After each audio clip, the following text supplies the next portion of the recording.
Santos, Praça Batista. Endosso, em toto, o que tu manifestaste nesse momento. Já me manifestei a respeito do Soares. Eu acho que eu encaro o Soares agora como ex-namorado, né? Fica aquela saudade, aquela dor, aquele vazio, aquele medo do futuro. Eu aprendi com a vida, Silvio, que no começo do namoro a gente não pode presentear com joias caras, a não ser que a gente tenha cacife. Porque senão a gente tem que manter as joias caras. Os presentes eles têm que ir evoluindo. Assim como o patrimônio, os mimos, os automóveis, né? O que acontece? A compra de um jogador desse quilate ao Grêmio vai deixar sempre um gosto amargo, né? Vai trazer uma sombra, mas não é o Luizito, mas não é igual ao Luizito. Não pela questão técnica somente do Luizito, mas realmente pela dedicação. Então, eu já encaro ele como uma ex-namorada, já encaro ele com uma certa tristeza, que ele vai e vamos esperar. Já vai aqui uma nostalgia. Total, até porque agora nós temos um reforço extraordinário ao quadro patrimonial do Grêmio. O Grêmio comprou o Galdino do Tombense. Então, veja bem, olha que aquisição extraordinária, né? E nuvens negras talvez nos cerquem, José Cioso, mais do que o ano passado, quando estabelecemos que o Grêmio teria uma dificuldade imensa em reformular um time competitivo, e conseguiu. Espero que a diretoria tenha a mesma habilidade. Hoje me parece que a carreira está pronta, não há grande dificuldade. Eu acho que inclusive o Grêmio tem, dos 6 primeiros, o Grêmio tem o pior embate, porque o Fluminense pode preparar o time para o Mundial, vai com força máxima, embora vão tirar o pé para ninguém se machucar antes do Mundial, mas imaginar que Cruzeiro, que esteve lá embaixo o tempo inteiro, vai conseguir reverter alguma coisa. O Palmeiras é lei do engano. O próprio Atlético, com o Atlético Paranaense, com o Atlético Mineiro, beliscando o título, dificilmente, né? Mas coitado do Bahia, o Bahia que está lá embaixo pode levar um sacode do Atlético, aliás, é a lógica. A tendência é cair. É a lógica. E o Flamengo ganhar de um São Paulo que está em férias. A questão aqui são os prêmios, né? O Grêmio hoje, se por exemplo tropeça para Flamengo e tropeça Atlético, ganha mais 5 milhões em premiação, né? Para um time que tem um déficit de 60 e poucos milhões, mais 5 no caixa vale a pena. Então eu acredito que o Grêmio tem que ir para a vitória, não só para se manter na quarta colocação, porque eu também acredito que o Internacional hoje vá para ganhar. Por quê? Porque a diferença, ele pode cair de 9º para 11º, e aí o tombo é de 8 milhões na premiação final. Então eles não vão querer entregar simplesmente para o Grêmio não ir para o G4. Eu acredito que o Grêmio tenha que ganhar não só para se manter no G4, mas quem sabe, oxalá, consiga beliscar um vice-campeonato aí, que eu acho que seria um prêmio de consolação considerável ao tricolor gaúcho. Perfeito, muito bem. Então tá, de futebol... Mas o Luizito joga hoje, né, Silvio? Joga hoje. É a última hoje.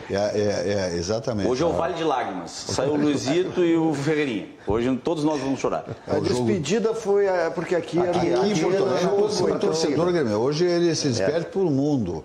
Televisões de todo o planeta estão mais ou menos focando esse jogo do Grêmio ou do Fluminense Grêmio lá no Maracanã. Mas me permitas um convite ao vivo. Candiota, que é um especialista de Estados Unidos, pode ser o nosso correspondente internacional de Inter Miami, agora na chegada do Luizito lá. Nosso correspondente para dar os boletins de como é o embaixador, então, a jornada. É o embaixador da atividade internacional. E ele já é conhecido, muito conhecido lá, porque sempre vem assunto de futebol. E a gente fala lá, em qualquer lugar nos Estados Unidos, fala no Luizito, todo mundo sabe, sabe que ele joga no Grêmio, ele já é famoso ele botou pela o sua Grêmio carreira, na rota mundial, né? Mas ele deu...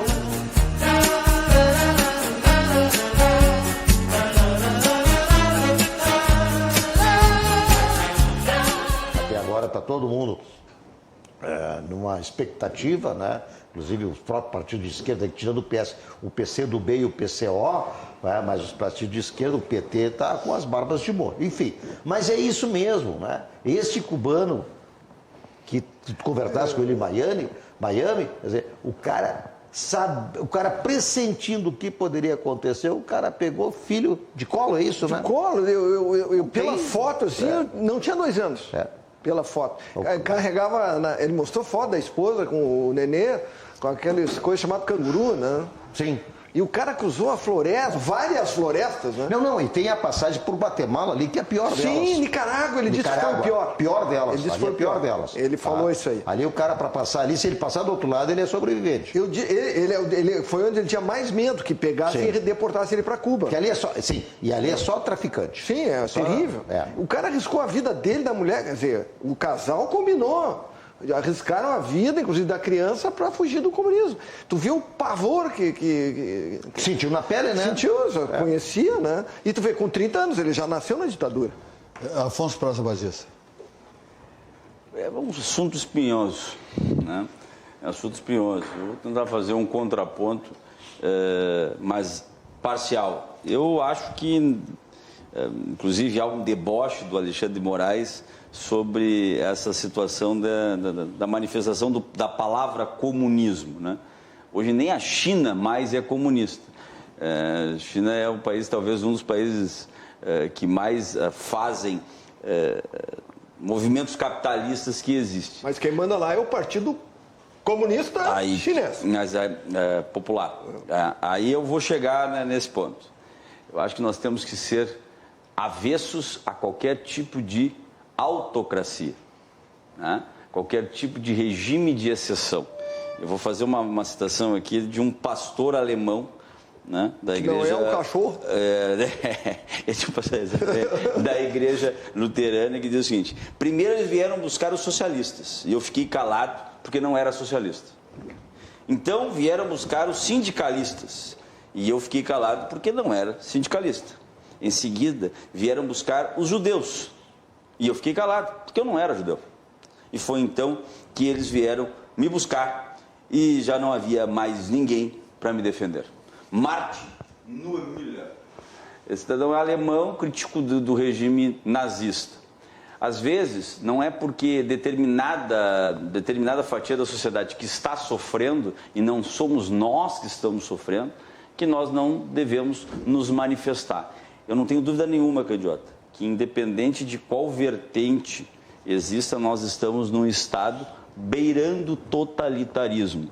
E o totalitarismo mais vagabundo que pode ser, que é o totalitarismo de interesse. Interesse pelo vil metal, interesse pelo poder, interesse pelas limousines extremamente de Fausto flamantes da Europa, em que o presidente da República gasta milhares e milhares de dólares do povo brasileiro, né? Os lençóis de seda egípcio, né? Que demonstra efetivamente uma característica, né, do comunismo. Por quê? Porque o seu governante efetivamente vive um fausto de riqueza, enquanto os súditos pobres ali o veneram, né, e transformam então qualquer processo democrático. Mas eu não acredito neste comunismo. Eu acho que o Brasil vive sim, e vive por causa do seu regime, aquela história da nossa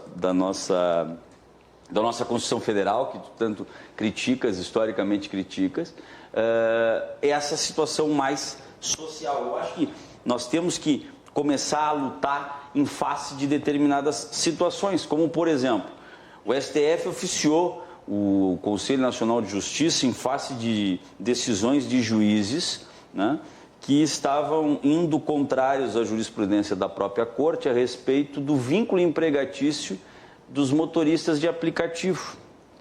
Os juízes, então, pessoas que trabalham a vida inteira naquela área, entendiam que os motoristas, que são pessoas que entram num aplicativo, que ganham 50% do que gera de receita, estão expostos à criminalidade, aos acidentes. E olha que eu não sou entusiasta da justiça do trabalho, tem várias críticas.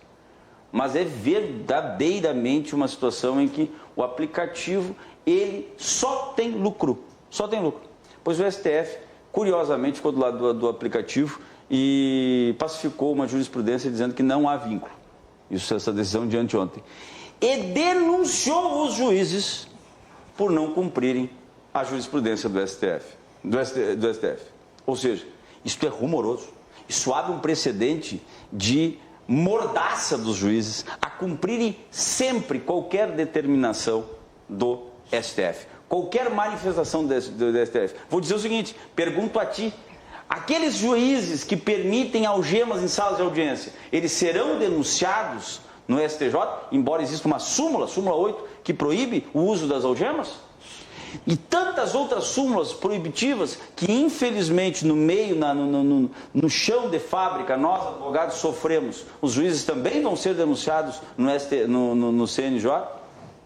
Estou tão preocupado, o meu caro colega, que é o seguinte, agora houve, pelo STJ, daí, a simples mudança normativa do artigo 833 do CPC, que estabelece que os vencimentos, aposentadorias, salários, soldos, são impenhoráveis. Pois agora o STJ resolveu relativizar, não são mais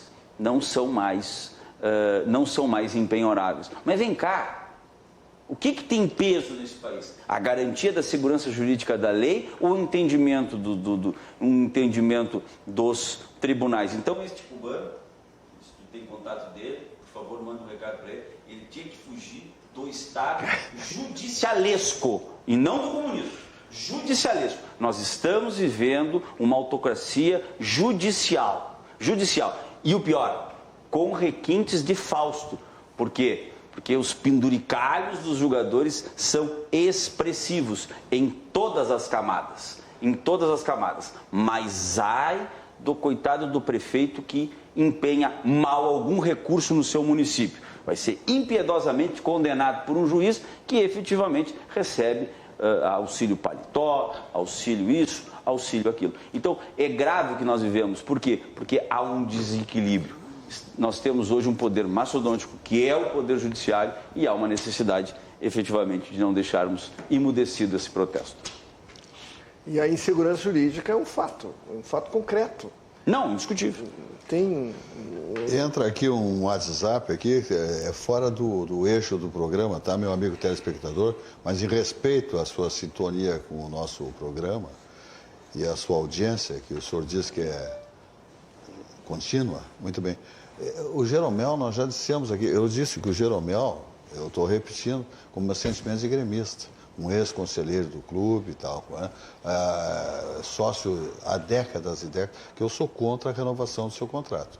Acho que ele entregou para o clube o que ele podia, qualidade futebolística, técnica, etc. e tal, foi campeão, botou faixas, e o clube pagou pela sua competência.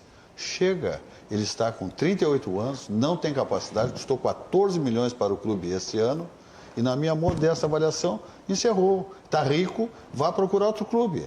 O Grêmio não pode patrocinar um atleta sem condições físicas, um zagueiro, não importa a posição. Chega, ele mostrou nesse ano que ele tem deficiências físicas extremamente pontuais. Tá?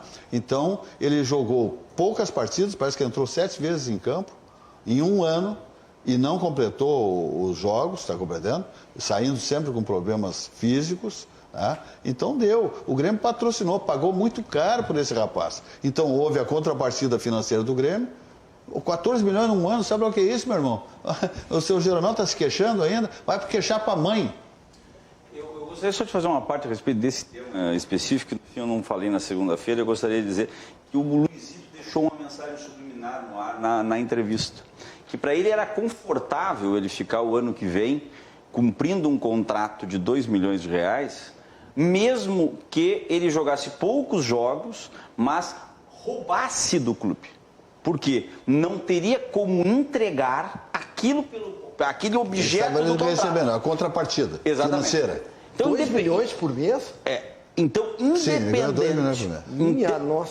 independentemente se ele vai para o Inter Miami para jogar com o Messi ou coisa parecida, a mensagem ela é efetiva.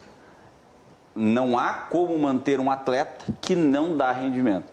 Ele é indiscutível o que o Jeromel foi para a história do Grêmio. Mas eu endosso em tótum o que o Silva diz. Manter um atleta que há rumores, que inclusive não tem condições, ou que não faz por si para voltar a campo a pleno, realmente é um desperdício de dinheiro, embora já se especule metade do salário, ou seja, de 1,2 milhão para 600 mil reais. Não pode pagar nada, tem que mandar embora. Não é mandar embora, todo respeito ao atleta. O Grêmio patrocinou o seu bolso, o seu patrimônio, o seu capital. O Grêmio não deve nada para ele. Eu vejo parte da imprensa especializada, sim, mas tem que ter responsabilidade. Tem que um atleta que fez tudo para o Grêmio, que foi campeão da Libertadores, ele veio para o Grêmio porque tinha capacidade, qualidade, e o Grêmio pagou. Pagou o seu contrato, pronto. Agora o Grêmio fica devendo o quê? Qual é o tipo de obrigação? Outra coisa, ganha 1,2 milhão e tem que dar bicho para um cara ganhar a partida? Para lá um pouquinho, eu estou rasgando a carteira. Para lá um pouquinho. Mais responsabilidade da direção. Mais responsabilidade da direção. Eu estava vendo hoje, quando chegou lá no Rio de Janeiro, o Grêmio. Lá, quando começou a ir para o hotel e quando chegou ontem, lá no hotel, onde está o Bragantino, no mesmo hotel.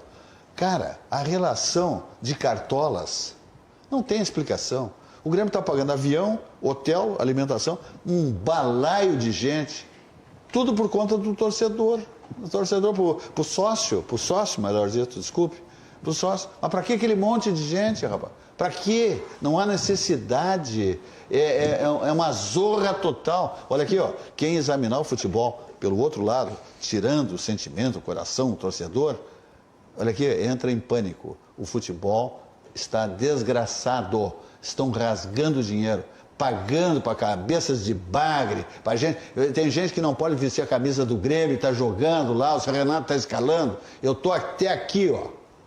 É muito dinheiro, é muito dinheiro. Agora vem essa história do Jeromel, tem que pagar. Não, porque ele foi campeão da Libertadores. Mas foi campeão e ganhou, pagaram o salário dele, chega. Mas o Grêmio não deve nada para nenhum atleta. Pelo amor de Deus, o que foi sonegado, os seus vencimentos, vai entrar no judiciário. Agora vai ficar com o Jeromel 38 anos, zagueiro, não tem pique, não tem fôlego, não tem nada. A mesma coisa é para o seu Kahneman. Também não tinha que ter renovado com ele. É veterano, dá pontapé em todo mundo, é expulso, é cartão amarelo. Para com isso, pô. Foi a grande zaga de 2, 3 anos. Tá, de futebol deu. Tá, vamos lá. Fala. Chega no futebol. Mas tu está corretamente certo, é isso mesmo. Tá? Eu queria retomar a questão comunismo, etc., e outros regimes aí, outros tipos de governo. Para mim é tudo igual, eu coloco tudo no mesmo saco. Comunismo, fascismo, nazismo e qualquer outro ismo que tiver por aí e que levar ao extremismo. O Flávio Dino é dessa linha, hein? É dessa linha, claro, e ele diz com todas as letras. Verbaliza, Aliás, ele verbaliza. O Lula também disse que se orgulhava. Tá? Isso é tudo igual. Por quê? Porque ele só tem 2 ou 3 objetivos. O primeiro objetivo é o poder. O poder soberano, poder absoluto, poder incontestável. O segundo objetivo é a perpetuação no poder. Não é o poder por pouco tempo, é o poder por toda a vida. O terceiro objetivo é a riqueza, é a vida nababesca. E todos os regimes, seja nazista, seja fascista, seja comunista, o próprio socialista, o berço do comunismo, etc. e tal, todos. E o outro objetivo é a escravidão, a subserviência do povo para trabalhar. Para quem? Para eles que estão no poder. Então dizer o seguinte, mas a China não é comunista. Sim, a China é comunista. Xi Jinping manda e obedece quem tem juízo. E acabou. E não tem perdão. E não tem, é programático, pragmático, absolutista, e é isto mesmo. Fidel Castro já foi. Mas o regime cubano, o regime venezuelano, qualquer regime no mundo, coreano, Coreia do Norte, tudo igual, é extremismo. Manda quem pode e tem o poder e está sentado no poder e não entrega. Putin na Rússia vai até 2038. Se quiser ficar, se quiser, porque pode ficar mais. Então é vitalício. Então isso, pessoal, tá? De a gente falar no comunismo, porque o comunismo vale para toda e qualquer espécie extremista. E nós não podemos nos deixar levar pelos cantos das sereias, tá? Que vai comer isso, que vai beber aquilo, que vai não sei o quê. Não vai coisa nenhuma. Vai trabalhar para sustentar quem está lá, título que for. Na época do Mussolini, fascista, na época do Hitler, nazista, e nas épocas atuais, do menino lá do Homem-Bomba, o foguete lá, o Homem-Bomba, o da Coreia do Norte, do próprio Putin. Xing lá. Né? Então, isso, pessoal, a gente tem que ter bem claro. A gente tem que ter na consciência que o objetivo é esse. É o poder vitalício, enriquecedor e escravizador. É isto. E acabou. Não vem sonhar com outra coisa, tá? Porque só vai sobrar migalhas. E quanto à história, Afonso, que nós já sabemos, né? Nós não podemos passar um programa sem... Não, claro, não tem como. Tá? Assim, ó, a questão do STF, a questão do vínculo empregatício, a questão aqui dos aplicativos. Pois bem, tá? Todo mundo sai daqui, vai trabalhar nos Estados Unidos, não tem vínculo empregatício nenhum e acha bom. Aqui quer tomar a empresa na mão grande. Os taxistas, na época do monopólio do táxi, tá? Que faziam um comércio de placas ilegal, porque as placas eram sessão... Comercializadas. Mas não podia. Sessão. Mas faziam isso. E botavam lá 2, 3, 4, 5 motoristas. Tinha carteira assinada? Nunca teve. Então, assim, ó, Afonso, tá? Eu acho essa história da carteira assinada, tá? As coisas evoluíram. Hoje tem a pejotização, hoje tem as microempresas individuais, o microempresário individual. Hoje tem o exemplo dos Estados Unidos que deu certo, dá certo. E toda entrevista que eu ouço de alguém que está morando nos Estados Unidos passa a mesma história com H. E não é história. Que eles trabalham lá, fazem faxina, fazem serviços de manutenção de prédio e tal. Ninguém tem vínculo empregatício e trabalham 10, 12 horas por dia. E se sente bem. São bem remunerados. Os americanos não têm essa carga excessiva de encargos sociais e trabalhistas, que dependendo da atividade ultrapassa 100%, chega a 130% daquele valor, que é o valor que está na carteira profissional do empregado, porque tem que recolher mundos e fundos. Então, assim, ó, devagar com andor, santo é de barro. Quer dizer, se nós tivéssemos a consagração do aplicativo, do motorista do aplicativo, tá? Com carteira assinada, sabe onde é que é desaguar esses encargos sociais e trabalhistas vai de 100%? No nosso bolso. É verdade. Simples, assim. Cláudio Candiota. Eu vou fazer uma homenagem aqui ao meu amigo, colega Afonso, de uma notícia de ontem, que eu vou passar para ti. Que eu vou traduzir, porque é de um jornal americano. Diz o seguinte: migrantes chineses muito bem vestidos, com bagagem de alta qualidade, foram presos e processados depois de tentar cruzar a fronteira com a Califórnia. Um grande grupo, como ele fala assim, impeccable luggage, uma bagagem impecável. Até as malas eram de grife. Louis Vuitton. Ela é por aí para fora, né? E eles disseram o seguinte, que eles estavam tentando chegar nos Estados Unidos depois de fugir da China comunista. Quem disse? O chinês. Então, o chinês que fugiu da China e foi preso na fronteira do México com a Califórnia, disse que a China é comunista. Então, a gente sabe que eles são capitalistas por um lado, mas que o que tem lá é uma ditadura comunista. E tem muita gente que foi investir lá e quebrou a cara. Eu vou ter que, como eu estou em total desvantagem aqui, eu quero 30 segundos para um e 30 segundos para outro. Eu vou começar pelo final, começar com o Candiota. A situação, volto a dizer, sobre a questão de narrativa. Se tu pegares uma manifestação relacionada a esta esquerdopatia que existe aqui no Brasil, eles vão chamar o Bolsonaro de fascista. Assim, E daí, sempre chamar. mas daí é papagaio. Sempre Fascista. Mas nos Estados Nós Unidos também. temos que modernizar o discurso político. Nós temos que modernizar. Porque se nós continuarmos com um discurso da década de 60, nós não vamos convencer. E nós precisamos convencer as pessoas. É isso que eu deponho.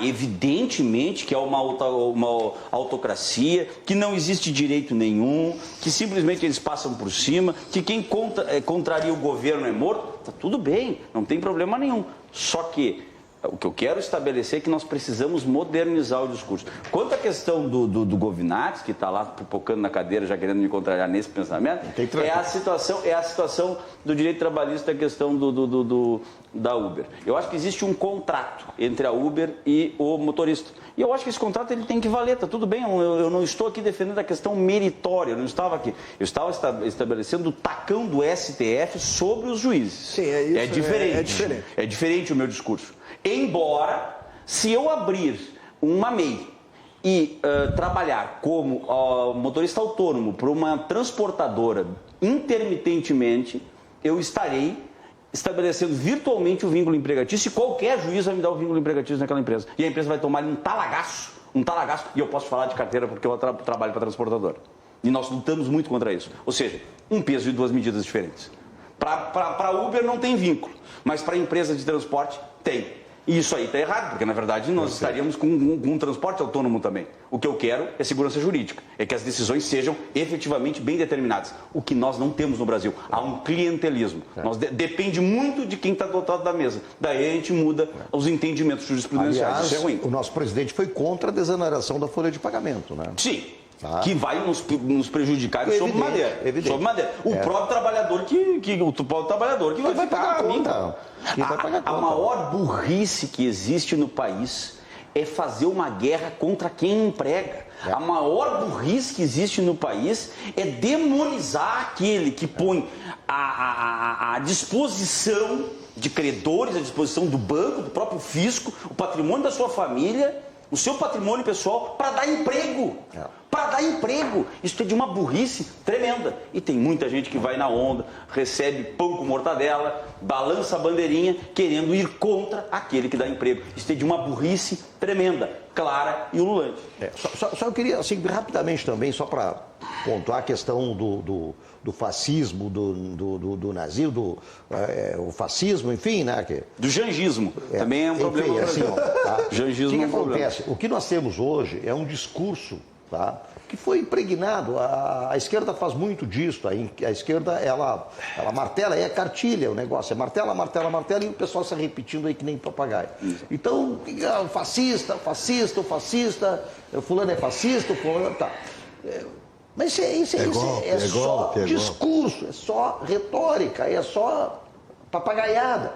Por quê? Porque ninguém sabe o que é o fascismo. E eu volto a repetir, o fascismo é igual ao comunismo, é igual ao nazismo, é tudo igual, tudo farinha no mesmo saco. Ninguém sabe o que é. Agora, quando colocam determinadas pessoas que são fascistas, eu nem vou citar nome. Não vou citar nome. Mas vocês sabem quem são as pessoas que são hoje taxadas aqui pela esquerda brasileira como fascistas. Então, vão primeiro duas coisas, tá? Aprender o que é o fascismo. O que é o fascismo? Como procede o fascismo? E analisa essa pessoa se ela fez coisas que são próprias do fascismo. E aí pronto, acabou. Quer dizer, então essa história de repetir fascista é uma forma de convencimento por introjecção na cabeça das pessoas, porque as pessoas não buscam a informação correta, né? E com isso, então, fica essa narrativa, essa retórica, essa coisa retumbante. Mas peguem e façam isso. O que é o fascismo? Fascismo, nazismo, como é que procede? Como é que procedeu o fascismo de Mussolini? Como é que procedeu o nazismo lá de Hitler? Como é que procedeu lá o stalinismo? Como é que está procedendo hoje o cara lá da Coreia do Norte, o próprio Putin, o Xi Jinping lá da China, o da Venezuela, o cara de Cuba e tal? Como é que procede? E aí, então pega essas pessoas que hoje são rotuladas como fascistas, mas o cara fez isso. O cara O cara mandou prender, o cara mandou matar, o cara mandou calar a boca, o cara disse que não podia não sei o quê, o cara disse que não podia trabalhar, o cara disse que não tinha liberdade. O cara disse isso aí, então ele é fascista. Aí vocês estão com razão. Se ele não disse, vamos desmontar esse discurso.